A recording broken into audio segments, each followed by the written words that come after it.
حاضرین مسجد السلام علیکم ورحمۃ اللہ وبرکاتہ۔ الحمدللہ رب العالمین والعاقبۃ للمتقین والصلاة والسلام علی سید المرسلین وعلی آلہ واصحابہ اجمعین، اما بعد فاعوذ باللہ من الشیطان الرجیم، بسم اللہ الرحمن الرحیم۔ یا ایہا الذین آمنوا کتب علیکم الصیام، صدق اللہ مولانا العظیم وبلغنا رسولہ النبی الامین المکین الکریم، ونحن علی ذلک لمن الشاہدین والشاکرین، والحمد للہ رب العالمین۔ محترم سامعین، آئیے کچھ عرض و معروض سے قبل آقائے نامدار مدینے کے تاجدار، ہم غریبوں کے غمگسار، دونوں عالم کے مالک و مختار، جناب روح فدا محمد عربی صلی اللہ تعالی علیہ وسلم کی بارگاہ بکس پناہ میں درود و سلام کی ڈالی نشاور کریں اور پڑھیں بآواز بلند، اللہم صلی علی سیدنا شفیعنا حبیبنا کریمنا مولانا محمد مبارک وسلم، صلاۃ و سلام علیک یا رسول اللہ صلی اللہ تعالی علیہ وسلم۔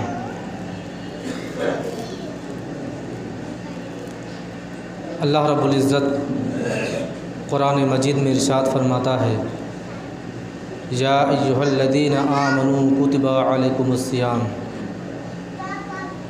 اے ایمان والو تم پر روزے فرض کیے گئے۔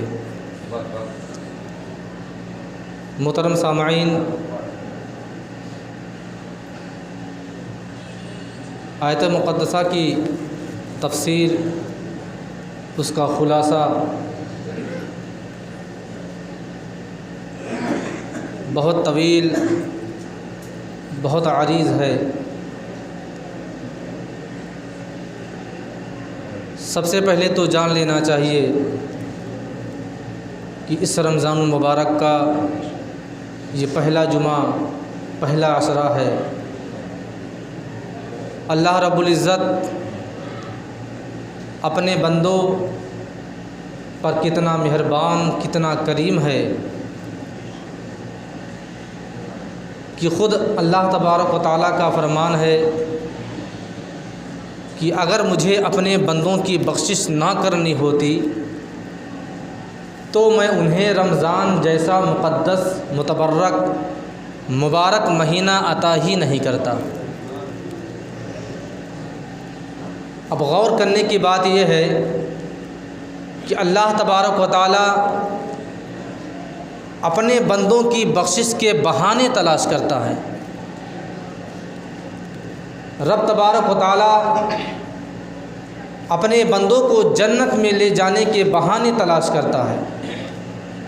رب تبارک و تعالیٰ اپنے بندوں کے کل میٹنگ ہوا تھا، جو پچھلے جمعہ کو کی ہولی پڑے گا نا، تو اسی کے موسم میں ابھی جماعت کے لیے کلیئر نہیں کیا جا رہا ہے۔ جیسے اپنے وہاں جماعت 1 بجے ہے تو پرشاسن 2 بجے کہنے کہہ رہی ہے، 2 کے 1:30 بجے، تو ہم لوگ 1:30 کے رکھنے سوچے ہیں، 1:30 کا ہی۔ نہیں، وہ پرشاسن تو 1:30 کا ہی ہے۔ نہیں، پرشاسن تو جت میں 2 کا تھا کہ 2 بجے، لیکن 1:30 کا ہی ہو رہا ہے۔ تو ابھی اس کے لیے ہم لوگ مطلب کلیئر کہا نہیں جا رہا ہے نا، تو ابھی کچھ کسی سے بات بھی نہیں ہوا۔ کیا مناسب ہے؟ کر دینا بہتر ہی ہے۔ 1:45 کر دیجیے، 1:45 کر دیں، 1:30 بجے اعلان کر دیجیے۔ ہاں، زوہر والی تو ایسا کریے نا، اس دن کا جمعہ کے لیے لاسٹ میں آپ اناؤنسمنٹ کر دیجیے گا۔ جمعہ 2 بجے ہے نا، کیونکہ ایک ہی دن کا مسئلہ ہے، کچھ کرنا ہے نہیں، روزہ کا مہینہ ہے، لوگ گرمی پیاس، تو 1:30 یا 1:45 آپ لوگ جیسا کہیں اسے۔ ہاں، کوئی حرج تو نہیں ہے نا، تو 2 بجے کا آخری میں اناؤنسمنٹ کر دیجیے، ٹھیک ہے؟ کوئی اگر مسئلہ ہو تو بھائی آپ لوگ کچھ کہیں، نہیں صحیح، کوئی ایسا تو ہے نہیں، بچاؤ کے لیے ہے اور کیا۔ نہیں ٹھیک۔ ہاں، ہر مسجد میں تقریباً وہی رکھا گیا ہے، 1:45 2 ہی رکھا گیا ہے۔ تقریباً وہی سب رکھا گیا ہے، کیوں جمعے کی ہے بس، ٹھیک ہے، اسی علاقے میں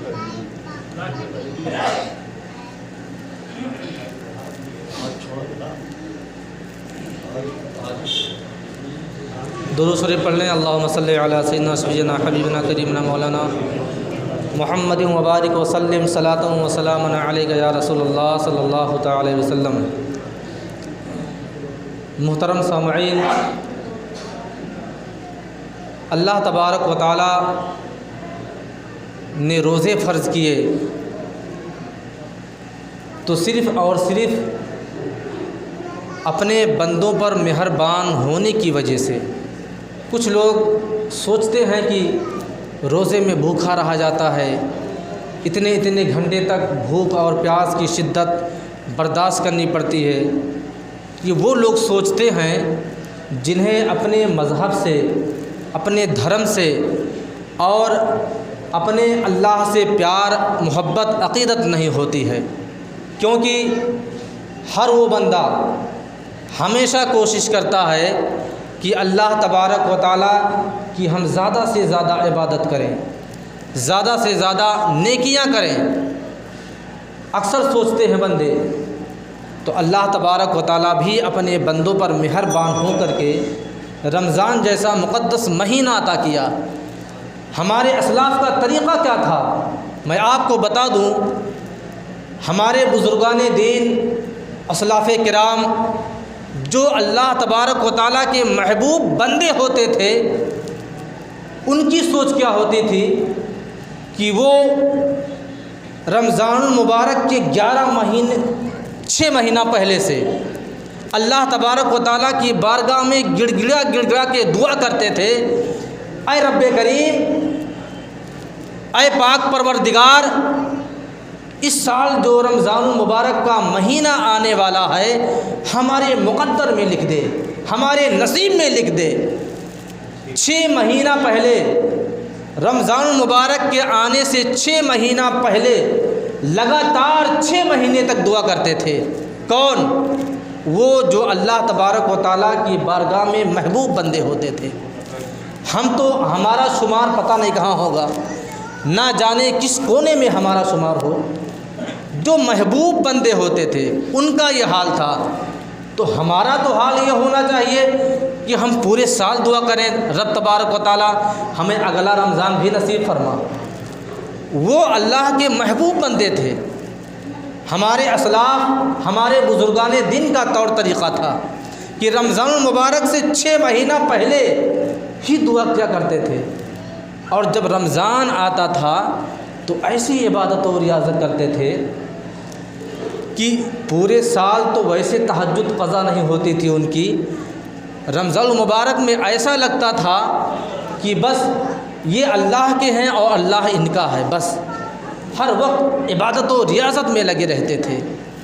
ہمارا حال تو یہ ہے کہ رمضان آ جائے تو بس عید کیسے منائی جائے گی، سحری کیسے کیا جائے گا، افطاری کا انتظام کیسے ہوگا، ہاہاکار مچا رہتا ہے. ہم نے کیا کیا، عبادت کیا کیا اس کا شمار نہیں ہے. ہم نے کتنے تلاوت کیے، ہمارے روزوں کا کیا ہوگا، اس کا انجام کوئی سوچتا ہی نہیں. بس لوگوں کو کمانے کی. اکثر روزے میں رمضان المبارک کے مہینے میں دیکھا جاتا ہے کہ لوگ جو سوچتے ہیں کہ پورے سال کی کمائی بس اسی مہینے میں کر لیا جائے. جبکہ ہمیں آپ کو خیال رکھنا چاہیے کہ اگر کوئی مومن بندہ ہمارے یہاں سے سامان لینے آتا ہے تو اس کا خاص خیال رکھا جائے. جو سامان آپ غیر مہینے میں اگر آپ 50 میں دیتے تھے تو اس بار زیادہ نہیں تو 48 میں دیجیے. اس کا اجر آپ کو اللہ تبارک و تعالیٰ اپنی طرف سے دے گا. کیونکہ رب تبارک و تعالیٰ کا خود وعدہ ہے کہ جب بندہ میری کوئی عبادت کرتا ہے تو میں اسے نیکی دیتا ہوں، لیکن جب میرا بندہ روزہ رکھتا ہے تو میں خود اس کا ہو جاتا ہوں. اب سوچئے جو رب پروردگار نیکی دینے والا ہے، جو بخشش اور مغفرت کرنے والا ہے، اگر وہ ذات بابرکات خود میرا ہو جائے تب پھر میرا عالم کیا ہوگا، میری نیکیوں کا عالم کیا ہوگا. پھر نیکیوں کا اور عبادت کا شمار ہی نہیں. جو نیکیاں بانٹنے والا ہے، جو عبادت قبول کرنے والا ہے، وہ جب خود ہی میرا ہو گیا تو اب بخشش کا تو کوئی سوال ہی نہیں پیدا ہوتا کہ بخشش نہ ہو. اسلاف کا طریقہ کیا تھا جو میں نے بتایا کہ جب رمضان المبارک کا مہینہ آتا تھا تو ایسے لگ جاتے تھے ہر چیز سے دور ہو کر کے. لوگوں کی غیبت اور جو دیگر چیزیں جو لوگ لوگوں کے اندر عیب پائے جاتے ہیں، جو جھوٹ، مکار، فریب، دغا بازیاں، حرام کاریاں، ساری چیزیں۔ ہمارا حال تو یہ ہونا چاہیے کہ ہمارے اندر تو تمام عیوب ہیں، ہم اگر شمار کریں اپنے گریبان میں دیکھیں تو یہ سمجھ لیجئے کہ ہم ایک مٹی کے پتلے نہیں بلکہ ایک گناہوں سے لدے ہوئے پتلے ہیں۔ ہمارا یہ حال ہے۔ اللہ کے برگزیدہ بندوں کا حال کیا تھا کہ رمضان المبارک کے 6 مہینہ پہلے دعا کرتے تھے، رمضان المبارک میں خوب عبادت کرتے تھے، اور رمضان المبارک کے بعد جو 6 مہینہ ہوتا ہے وہ 6 مہینہ تک دعا کرتے تھے۔ کیا دعا کرتے تھے؟ دعا یہ کرتے تھے، اے پاک پروردگار، جو میں نے رمضان المبارک میں تیری عبادت و ریاضت کی ہے اسے رد نہ کرنا، اسے قبول کر لینا۔ 6 مہینہ تک اس 1 مہینے کی عبادت کی قبولیت کے لیے دعا کرتے تھے۔ رمضان المبارک کے بعد 6 مہینے تک دعا کرتے تھے کہ پاک پروردگار، جو میں نے 1 مہینہ تیری عبادت کی ہے اسے رد نہ کرنا، اپنی بارگاہ میں قبول کر لینا بس۔ اور 6 مہینہ جو بچتا تھا پھر رمضان المبارک کے آمد کی دعا کرتے تھے، اسے پانے کی دعا کرتے تھے، اسے حاصل کرنے کی دعا کرتے تھے۔ ہمارا حال تو نہ جانے کن لوگوں میں شمار ہوگا۔ ہم کہاں ہیں؟ ہم نیکیوں سے کتنی دور ہیں، عبادتوں سے کتنی دور ہیں۔ رمضان المبارک کی ایسی فضیلت کہ خود اللہ تبارک و تعالیٰ ارشاد فرماتا ہے کہ روزے دار کے منہ سے جو بو آتی ہے اللہ تبارک و تعالیٰ اسے مشک اور عنبر سے بھی زیادہ پسند فرماتا ہے۔ سوچئے کتنا مرتبہ دے دیا ایک روزے دار کو رب تبارک و تعالیٰ نے۔ اور ایک بات کا اور خیال رکھیں کہ ماہ مبارک ہے، اس میں زیادہ سے زیادہ عبادت کرنی تو ہے، ہر چیز کا خیال رکھنا ہے، نیکیاں زیادہ سے زیادہ کمانی ہیں، لیکن اب ان عبادات کا حفاظت بھی کرنا ہے، ان نیکیوں کی حفاظت بھی کرنی ہے۔ وہ کیسے؟ کہیں ایسا نہ ہو جائے کہ آپ نماز پڑھیں، قرآن پڑھیں، نماز تراویح پڑھیں، سحری افطاری کریں، لیکن پھر اس کے بعد آپ گناہوں میں لگ جائیں۔ آپ یہاں سے عبادت و ریاضت کر کے جائیں، اس کے بعد اپنے بھائی کی برائی کریں، حرام کاریاں کریں، جھوٹ بولیں، دغا فریب کریں، آپ جو کاروبار کرتے ہیں اس میں جھوٹ کا استعمال کریں، جو کاروبار آپ کر رہے ہیں، جو مال آپ کے پاس سے بک رہا ہے آپ جھوٹ بول کر کے اس کو فروخت کریں، اس کو بیچیں، یہ بھی ایک طریقے بہت بڑا گناہ ہے۔ اب جو آپ نیکیاں کیے ہیں، آپ جو نیکیاں کمائے ہیں، مسجد میں آپ نیکی کر کے گئے، اللہ تبارک و تعالیٰ کی عبادت و ریاضت کر کے گئے اور وہاں پہ جا کر کے سارا ملیا میٹ کر دیا۔ اس بات کا خاص خیال رکھنا ہے کہ عبادت و ریاضت کے ساتھ ساتھ نیکیوں کو سنبھال کے رکھنا بھی ہے، اور بس یہی نہیں بلکہ جو بھی آپ عبادت کریں اللہ تبارک و تعالیٰ کی بارگاہ میں دعا کریں، گڑ گڑائیں، خاص کر کے افطاری کے وقت اپنی خاص دعا کا اہتمام کریں کہ رب تبارک و تعالیٰ یہ جو آپ روزے رکھے ہیں، جو آپ نے صدقات و خیرات کیا ہے، جو آپ نے نیک اعمال کیے ہیں، جو آپ نے اعمال صالحہ کیا ہے، وہ تمام چیزوں کو رب تبارک و تعالیٰ اپنی بارگاہ میں قبول و مقبول عطا فرمائے۔ افطاری میں لوگ کیا دعا کرتے ہیں کہ رب تبارک و تعالیٰ مجھے دولت دے دے، پیسہ دے دے، زمین دے دے، جائیداد دے دے۔ ساری چیزوں کے علاوہ سب سے پہلا اول کام جو آپ کو کرنا ہے کہ جو آپ عبادت کر رہے ہیں، میں نے بتایا اسلاف کا طریقہ کیا تھا کہ 1 مہینہ عبادت کرتے تھے تو 6 مہینے تک دعا کرتے تھے اس کی قبولیت کے لیے۔ تو ہمارا تو حق یہ ہونا چاہیے کہ ہمارا تو نہ جانے کن گناہوں میں اور کس گنہگار میں ہمارا شمار ہوگا۔ ہمارا حق تو یہ بنتا تھا کہ ہم پورے سال دعا کریں کہ اس 1 مہینے کی عبادت اللہ تبارک و تعالیٰ اپنی بارگاہ میں قبول فرمائے۔ تو اگر اتنا نہیں کر سکتے ہیں تو کم از کم اتنا کریں کہ افطاری کے وقت، سحری کے وقت جو خاص دعا کی قبولیت کا وقت ہوتا ہے، افطاری سے 15 منٹ پہلے جو وقت بچتا ہے، جب افطاری سجتی ہے، دسترخوان پہ لوگ بیٹھ جاتے ہیں، جان لیجئے کہ آپ جو بھی نیک اور جائز دعا کریں گے پورے رمضان المبارک میں کسی بھی دن کی آپ کی دعا رد نہیں ہوگی، لیکن اس کے ساتھ شرط ہے کہ آپ کا روزہ، آپ نے جو پورے دن روزہ رکھا ہے، کہیں کوئی جھوٹ تو نہیں بولا، کہیں کسی کی غیبت تو نہیں کی، کہیں کسی کا برائی تو نہیں کیا، کہیں کسی کا دل تو نہیں دکھایا۔ اگر یہ تمام چیزیں آپ کیے ہیں تو پھر کل آپ شکایت نہیں کر سکتے ہیں کہ میں نے افطاری کے وقت ایسی دعائیں کی ہیں لیکن رب قدیر نے میری کوئی دعا قبول نہیں کی ہے۔ کبھی آپ نے اپنے گریبان میں جھانک کر کے دیکھا کہ آپ نے جو دعا کی ہے، آپ نے دل میں جو روزہ رکھا ہے، کیا آپ نے اس کا خیال رکھا؟ کیا آپ نے اس کا ادب و احترام کیا ہے؟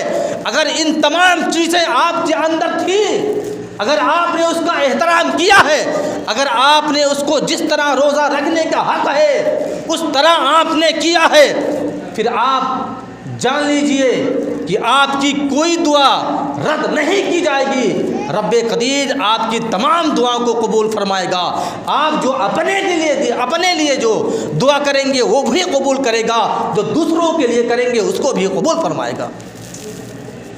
لیکن خیال رکھنا ہوگا، پورے دن جب سے آپ سحری کرتے ہیں، سحری کرنے کے بعد لوگ نماز فجر ادا کرتے ہیں، اس کے بعد کچھ لوگ شاید سو جاتے ہوں آرام کرنے کے لیے، اس کے بعد جب آپ اٹھتے ہیں، اب یہاں سے آپ کا دن شروع ہوتا ہے۔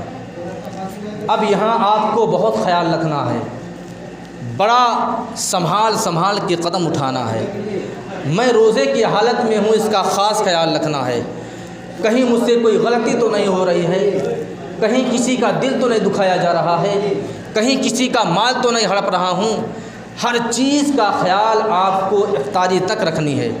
اب جب افطاری کر لیے تو آپ عبادت میں مشغول ہو گئے۔ بندہ افطاری کرتا ہے، نماز مغرب ادا کرتا ہے، اور اس کے بعد جو ایک وصول ہے، ایک معمول ہے، جو ایک مثال بولا جاتا ہے کہ رمضان کی روزے سے پہلے، افطاری سے پہلے چلا نہیں جاتا اور افطاری بعد ہلا نہیں جاتا۔ یہ عادت نہ بنائیں۔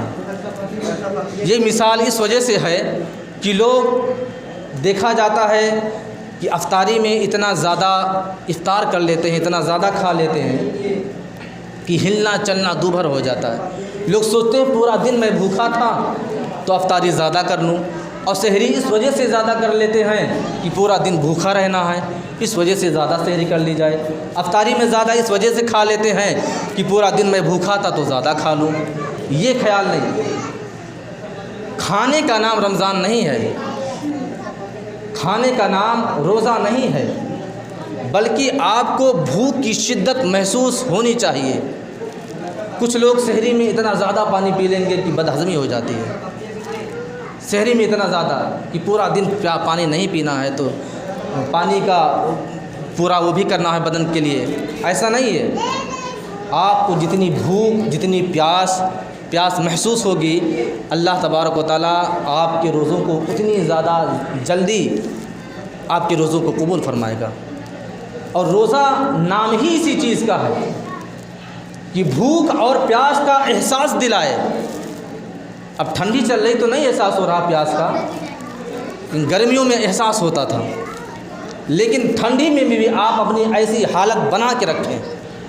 سحری میں کم کھائیں، کچھ ایسی چیزیں کھائیں جس سے پیٹ بھرا محسوس نہ ہو، بس آپ کے باڈی میں، آپ کے بدن میں جو انرجی ملنی ہے بس وہ مل جائے، اتنا کر لیا کریں۔ اور دن میں بھوک اور پیاس کی شدت جس دن آپ کو محسوس ہو جائے، سمجھ لیجیے آج آپ کا روزہ مکمل ہونے والا ہے، آج اللہ تبارک و تعالیٰ کی بارگاہ میں قبول ہونے والا ہے۔ ایسی حالت بنا کے رکھیں۔ اللہ تبارک و تعالیٰ اپنے بندوں پر کتنا مہربان ہوتا ہے۔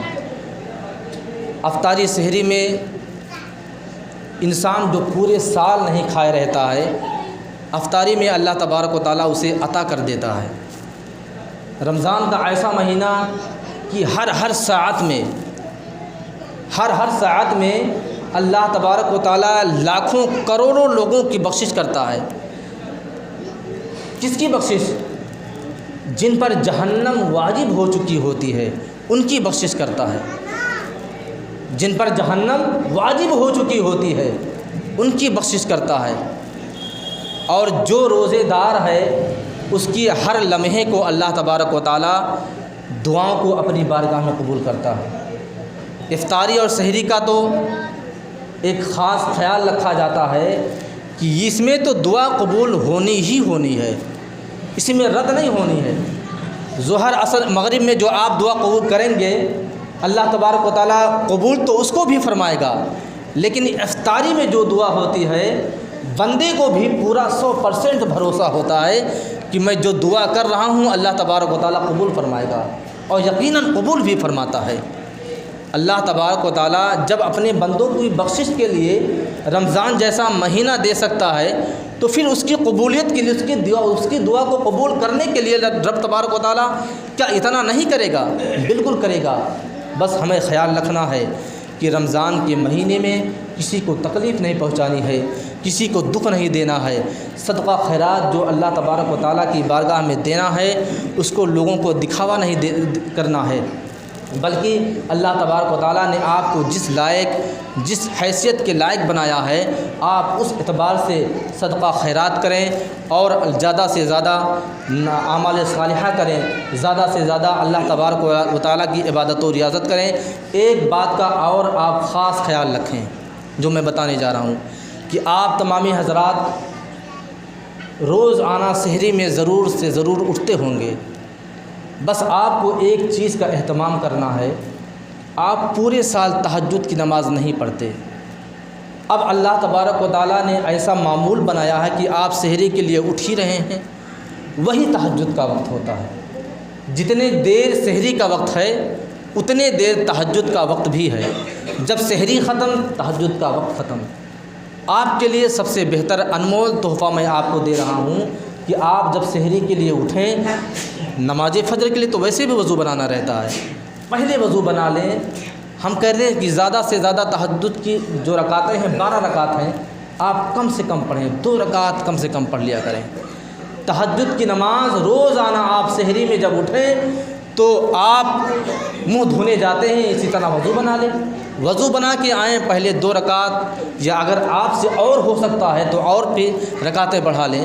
زیادہ سے زیادہ تہجد کی رکعتیں 12 ہیں اور کم سے کم 2 ہیں، تو کم سے کم 2 رکعت آپ نماز تہجد ادا فرما لیں۔ اللہ تبارک و تعالیٰ کے حبیب نے فرمایا ہے کہ جب بندہ تہجد میں رب تبارک و تعالیٰ کی بارگاہ میں کھڑا ہوتا ہے تو رب قدیر اپنے بندے کو دیکھ کر کے مسکراتا ہے، رب قدیر اپنے بندے کو دیکھ کر کے مسکراتا ہے۔ اب رب کا ہمیں دیکھ کر کے مسکرانا، ہم واقعی میں کتنے بڑے فخر کرنے کے لائق ہو جائیں گے۔ تو آپ اس کا اہتمام ضرور کریں کہ آپ جب سحری میں اٹھیں تو باوضو ہو کر کے آپ سب سے پہلے نماز تہجد ادا کریں، پھر اس کے بعد آپ سحری کا اہتمام کریں۔ اللہ تبارک و تعالیٰ کی بارگاہ میں دعا ہے رب تبارک و تعالیٰ ہم تمامی مسلمانوں کے روزوں کو اور ہم تمامی مسلمانوں کے عبادتوں کو اپنی بارگاہ مقدسہ میں قبول و مقبول عطا فرمائے۔ وآخر دعوانا الحمدللہ رب العالمین۔ ہاں، جمعہ کے لیے جو اعلان کرنا، جو آنے والا جمعہ ہے اس میں غیر مسلموں کا ایک تہوار ہولی ہے، تو کوئی بات ایسی نہ بنے کوئی بات ایسی نہ بگڑے، اس وجہ سے جو ہے جمعہ کے جماعت کا وقت 2 بجے رکھا گیا ہے۔ جو جامع مسجد کے نماز ظہر کا وقت ہے وہی وقت نماز جمعہ کا رکھا گیا ہے، یعنی 2 بجے نماز جمعہ کی جماعت کی جائے گی۔ ٹھیک ہے، آنے والے جمعہ میں یعنی 14 مارچ کو جمعہ کی نماز جامع مسجد کے اندر 2 بجے ادا کی جائے گی۔ جو حضرات سنت ادا